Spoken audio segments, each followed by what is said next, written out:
warahmatullahi wabarakatuh. Bagaimana kabarnya anak-anak? Semoga senantiasa sehat dan dalam lindungan Allah Subhanahu wa Ta'ala. Sebelum kita melaksanakan pembelajaran pada hari ini, kita berdoa terlebih dahulu agar ilmu yang kita dapatkan bermanfaat serta berkah, dan kegiatan yang akan kita laksanakan dirahmati oleh Allah Subhanahu wa Ta'ala. Berdoa dimulai. Selesai. Dalam pertemuan kali ini, kita akan mempelajari materi mengenai iman kepada hari akhir. Terdapat poin-poin yang akan kita pelajari. Yang pertama, hakikat iman kepada hari akhir. Yang kedua, fase-fase hari akhir. Dan yang ketiga, hikmah beriman kepada hari akhir. Sebelumnya, ada yang tahu apa itu iman kepada hari akhir? Ya, iman artinya percaya atau yakin. Hari akhir adalah hari di mana hancurnya alam semesta ini, termasuk kehidupan yang ada di dalamnya. Hari akhir juga dapat dikatakan sebagai hari di mana berakhirnya kehidupan dunia yang fana ke awal dari kehidupan akhirat yang kekal. Iman kepada hari akhir dapat disimpulkan sebagai percaya dan yakin dengan sepenuh hati akan adanya hari akhir. Iman pada hari akhir juga ada dalam rukun iman yang keenam. Pasti kalian sudah menghafalnya. Yang pertama adalah iman kepada Allah. Yang kedua, iman kepada malaikat. Yang ketiga, iman kepada kitab Allah. Yang keempat, iman kepada nabi dan rasul Allah. Dan yang kelima, iman kepada hari akhir. Yang keenam, iman kepada qada dan qadar. Dalam Al-Quran, kiamat dibagi menjadi dua, yaitu kiamat sughra dan kiamat kubro. Kiamat sughra adalah peristiwa di mana datangnya kematian bagi makhluk ciptaan Allah, termasuk manusia, yang bersifat lokal dan individu.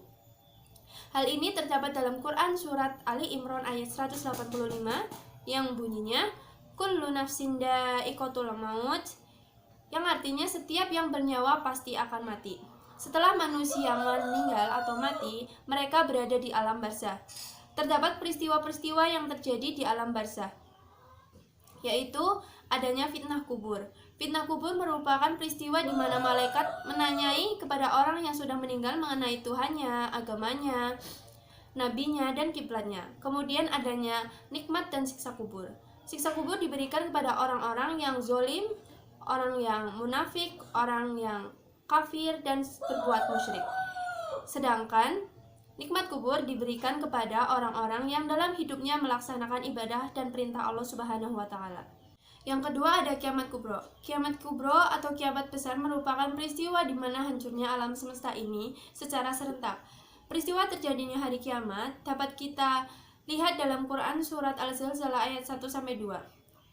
A'udzubillahi minasyaitonirrajim. Idza zulzilatil ardu zilzalaha wa akhrajatil ardu asqalaha. Yang artinya, apabila bumi digoncangkan dengan dahsyat dan bumi mengeluarkan beban-beban berat yang dikandungnya. Selain dalam Quran surat Al-Zalzalah ayat 1-2, juga terdapat dalam Quran surat Al-Qari'ah ayat 1-5, kemudian dalam Quran surat Al-Ghasyiyah ayat 1-3. Selain itu, masih banyak lagi ayat-ayat yang menerangkan peristiwa terjadinya hari kiamat. Setelah hancurnya alam semesta, maka akan dimulai fase-fase hari akhir. Yang pertama ada Yaumul Ba'ats, kemudian ada Yaumul Hasyr, kemudian ada Yaumul Hisab dan Yaumul Mizan, dan Yaumul Jaza. Yang pertama ada Yaumul Ba'ats. Yaumul Ba'ats adalah hari di mana dibangkitkannya manusia dari alam kubur. Baik itu manusia yang pertama kali ada dari zaman Nabi Adam sampai dengan manusia yang terakhir akan dibangkitkan dari kubur. Mereka dibangkitkan dengan keadaan bermacam-macam sesuai dengan perbuatan mereka saat di dunia. Ada manusia yang mukanya tampak berseri-seri karena dahulu di dunia dia rajin beribadah. Dan ada pula mereka yang wajahnya gelap karena saat di dunia mereka sering berbuat buruk atau bermaksiat kepada Allah Subhanahu wa Ta'ala. Setelah manusia dibangkitkan, kemudian mereka menuju ke padang mahsyar atau saat itu disebut dengan Yaumul Mahsyar.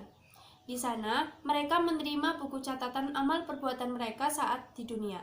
Orang-orang yang beriman sangat gembira mendapatkan buku catatannya. Namun sebaliknya, orang yang tidak beriman akan sangat sedih dan menyesal ketika dia menerima buku catatannya. Dibangkitkan, kemudian dikumpulkan di padang mahsyar dan mendapatkan buku catatan, kemudian tibalah di mana amal perbuatan mereka dihitung sesuai dengan amal yang mereka lakukan di dunia. Apabila amal baiknya lebih besar daripada amal buruknya, maka mereka akan masuk ke dalam surganya Allah. Namun sebaliknya, apabila amal buruknya lebih besar daripada amal baiknya, maka dia akan kembali ke tempat paling buruk untuk kembali, yaitu ke neraka. Setelah Ibu memaparkan materi mengenai iman kepada hari akhir, Ibu akan memberikan cuplikan bagaimana gambaran terjadinya hari kiamat. Silakan kalian mencermati video tersebut dan ambil hikmah dari apa yang terjadi.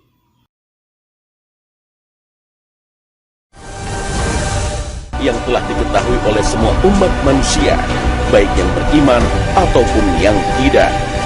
Janji itu telah tersimpan kokoh dalam kitab suci Al-Quran dan telah disabdakan oleh Nabi Muhammad SAW, yaitu janji Allah tentang satu hari di mana bumi akan hancur dan langit akan runtuh. Hari dimulainya fase kehidupan baru. Bumi tak lagi bertanah, namun berganti dengan unsur benda sejenis perak, sebagaimana firman Allah. Pada hari bumi diganti dengan bumi dan langit yang lain. Al-Quran Surah Ibrahim ayat 48. At-Tabari dalam tafsirnya menukil riwayat dari Ali bin Abi Thalib. Beliau menafsirkan ayat ini bahwa bumi menjadi seperti perak dan surga seperti emas.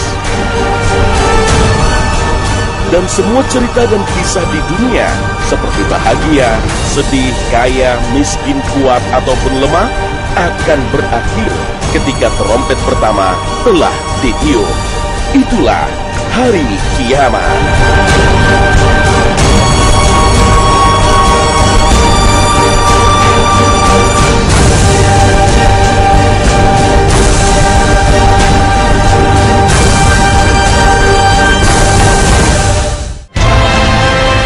Assalamualaikum warahmatullahi wabarakatuh. Selamat pagi pemirsa. Kembali pada pagi ini kami berbagi kepada Anda semua wawasan dan pengetahuan yang sejalan dengan tuntunan Al-Quran dan hadis.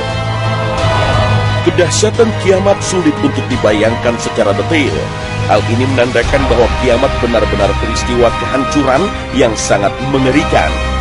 Kita tak bisa membayangkan kengerian dan kedahsyatan itu kecuali dari sumber yang akurat, yaitu kitab suci Al-Quran. Gempa kiamat yang sangat kuat misalnya. Dalam bayangan manusia, gempa ini getaran bumi yang merobohkan bangunan atau membuat tanah retak atau terbelah. Gempa kiamat jauh lebih dahsyat dari yang dibayangkan manusia dari peristiwa-peristiwa alam yang terjadi. Allah berfirman, apabila bumi digoncangkan dengan goncangan yang dahsyat dan bumi mengeluarkan beban-beban berat yang dikantungnya. Goncangan gempa yang sangat kuat dan dahsyat mengakibatkan bumi mengeluarkan seluruh isi di dalam perut bumi, memuntahkan apa saja yang tersimpan di dalamnya. Allah berfirman, ingatlah pada hari ketika kamu melihat kegoncangan itu. Lalailah semua wanita yang menyusui anaknya dari anak yang disusuinya, dan gugurlah kandungan segala wanita yang hamil. Dan kamu lihat manusia dalam keadaan mabuk, padahal sebenarnya mereka tidak mabuk. Akan tetapi azab Allah itu sangat kerasnya. Al-Quran Surah Al-Hajj ayat 2. Tidak hanya bumi yang bergoncang dan diratakan, bahkan langit pun runtuh atas kehendak Allah Subhanahu wa Ta'ala. Allah berfirman, apabila langit terbelah dan patuh kepada Tuhannya, dan sudah semestinya langit itu patuh.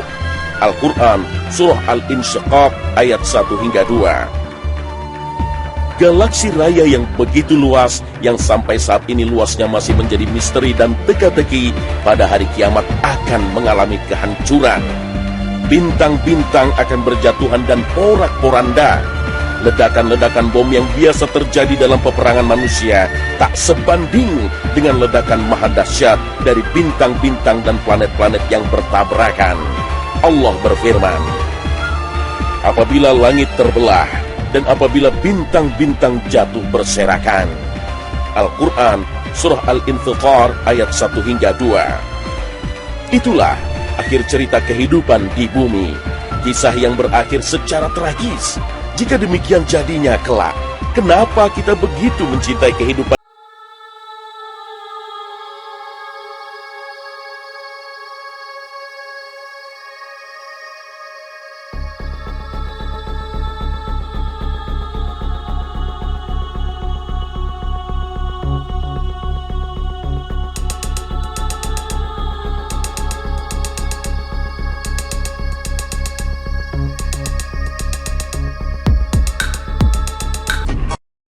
Setelah kalian melihat video yang Ibu berikan, terdapat berbagai hikmah yang dapat kita ambil dari mempelajari iman kepada hari akhir. Yang pertama, kita lebih beriman dan lebih takut dalam berbuat sesuatu yang dibenci oleh Allah Subhanahu wa Ta'ala.